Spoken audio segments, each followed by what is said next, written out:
பாண்டியன் ஸ்டோரியில் அடுத்த வரை எபிசோடில் நம்ம பாண்டியன் இருந்துட்டு நம்ம தங்கமயிலோட அம்மா அப்பா கிட்ட போயிட்டு நான் உங்கள் மேலே நம்பிக்கை வச்சு தான் எதுவுமே விசாரிக்காமல் என்ன மாதிரியே நீங்களும் நியாயமாக இருப்பீங்கன்னு சொல்லிட்டு தான் நான் எதுவுமே பண்ணாமல் இந்த கல்யாணத்தை சிறப்பாக செஞ்சு முடித்தேன்.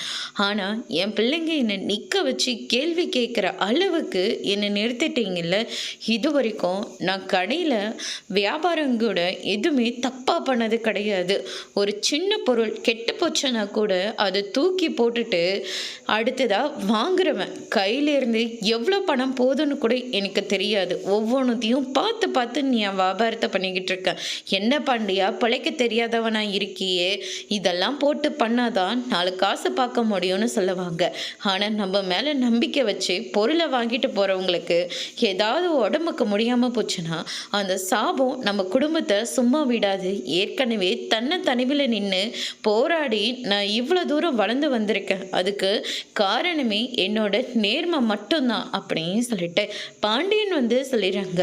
அதுக்கடுத்து தான் நாங்கள் பண்ணது தப்பு தான், ஏதோ எங்கள் பொண்ணை கட்டி கொடுக்கணுமே அப்படின்றதுனால தான் இதெல்லாம் நாங்கள் பண்ணிட்டோம். அதுக்காக நான் உங்ககிட்ட எவ்வளோ நாளையும் மன்னிப்பு கேட்குறோம். தயவு செஞ்சு என் பொண்ணை வாழ விடுங்க அப்படின்ற மாதிரி சொல்லிடுறாங்க. இதுக்கு மேலே மயிலை நான் இந்த வீட்டில் வச்சேன்னா, உங்கள் பொண்ணை நான் இந்த வீட்டில் என் பையனோட வாழ சொன்னா என் பையனுக்கே என் மேலே நம்பிக்கை இல்லாமல் போயிடும். உங்கள் பொண்ணை நீங்கள் இங்கேருந்து கூட்டிகிட்டு போங்க அப்படின்ற மாதிரி சொல்லிடுறாங்க.